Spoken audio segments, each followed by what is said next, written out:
Good morning, 11th students. In chemistry part 1, lesson number 5, part 2, day before yesterday I taught you the introduction of the lesson of the states of matter, intermolecular forces and London forces. Now today we are going to start our next topic, that is dipole forces. Okay, dipole forces. Dipole forces acts between the molecule possessing permanent dipole. Okay, ends of the dipoles possess particular charges showed by Greek letter delta. See, permanent. See, it is more electronegative and less electronegative. So partial positive charge, partial negative charge on the highly, and the bond electron is shifted towards, see, HCl. So bond pair is shifted towards the more electronegative element. Here dipole induced dipole forces, so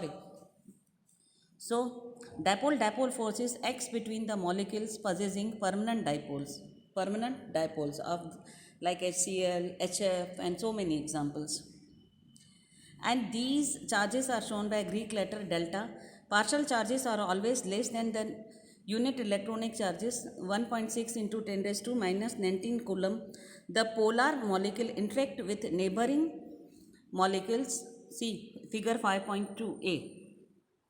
Here you can see H, partial positive, partial negative, partial positive, partial negative. See the negative and positive attraction between. So more charge density towards the chlorine because it is more electronegative. So distribution of electron cloud in HCl, a polar molecule. This B, dipole interaction between two HCl molecules. This interaction is called the dipole interaction. Here positive, negative, again positive and negative here occurs. So within two molecules, this is called dipole forces. Okay. This interaction is stronger than London forces, but it is weaker than ion-ion interaction because only partial charges are involved. Partial charges, this negative and this positive. The attractive force decreases with the increase of distance between the dipoles. See, this molecule and this molecule having the more attraction, but here and to this next molecule is less. So if more attraction, then the attractive forces decreases with the increase of distance. Okay, as they are coming near, they are having more dipole interaction. Now as in the above case, the interaction energy is inversely proportional to distance between polar molecules. Dipole interaction energy between stationary polar molecules, this is called stationary polar molecule, as in solids is proportional to 1 upon r raised to 3, and that between rotating polar molecules, see, this is stable. So the dipole interaction energy is 1 upon r3. But between the rotating polar molecules, this is rotating polar molecules, the interaction dipole is 1 upon r upon 6, where r is the distance between polar molecules. Besides dipole interaction, polar molecules can interact with London forces also. See, earlier I taught you London forces also. So with this, London forces are also implemented. So the cumulative. So besides dipole interaction, see here the molecule which are polar, they are having dipole interaction, and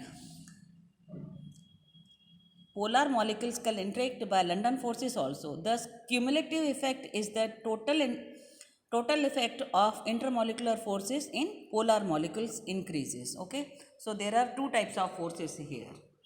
Now our next topic is induced dipole forces. Now what is induced dipole forces? See here, permanent dipole, as I say here, positive charge, negative charge. This is non-polar molecule. This is permanent dipole, a polar molecule, positive and negative. And so induced dipole. So what is induced dipole? The type of attractive forces operate between the polar molecules having permanent dipoles and the molecules lacking permanent dipole. See, here they are having permanent polarity and they are non-polar. So the attraction between the polar and non-polar dipole, permanent dipole of the polar molecules, induced dipole on the electrically neutral molecule by deforming its electronic cloud. Okay, so polar and non-polar. So what they will do, this polar will affect on non-polar, thus an induced dipole is developed in the other molecule. In this case also interaction energy is proportional to 1 upon r6, where r is the distance between two molecules. Induced dipole moment depends upon the dipole moment present in the permanent dipole molecule, moment present in the permanent dipole, and the polarizability of the electrically neutral molecule. See, this is polar and this is non-polar. So polar will affect on the non-polar and they will induce. Induce means they will produce. We have already learnt in unit 4 that molecules of large size can be easily polarized. High polarized increase the strength of the attractive interaction. Okay, so in this case also cumulative effect of dispersion forces and dipole induced dipoles interaction is. So polar will induce to the non-polar. Now what is hydrogen bond? In earlier chapter also I taught you what are hydrogen bonds. There are two types of hydrogen bonds. Now as already mentioned in section 5.1, there is a special case of dipole-dipole interaction, and already learnt in the unit 4 also. I taught you in unit 4 hydrogen bond. See, again I am showing you types of hydrogen bond: intermolecular hydrogen bond and intramolecular hydrogen bond. This is intermolecular and this is intramolecular. Okay, is found of the molecule in which highly polar NHO, OH, HA bonds are present. Although hydrogen bonding is regarded as being limited to nitrogen, oxygen and fluorine, but a species such as chlorine may also participate in hydrogen bonding. Energy of hydrogen bond varies between 10 to 100 kilojoule per mole. This is quite a significant amount of energy. Therefore, hydrogen bonds are powerful force in determining the structure and properties of many compounds. For example, proteins and nucleic acids. Strength of the hydrogen bond is determined by the Coulombic interaction between the lone pair electron of the electronegative atom of one molecule and the hydrogen atom of other molecule. Following diagram, see, type hydrogen bond HF. This is partially positive, partially negative. Partially positive, partially negative. So high polarity. Now intramolecular forces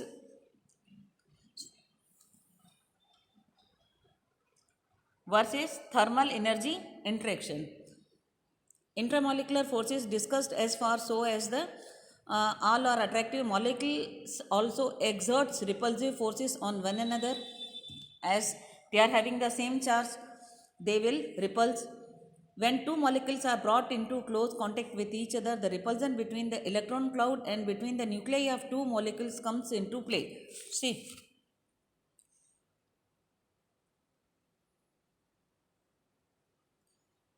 nuclei. So there is repulsion between two atoms having the same charge, and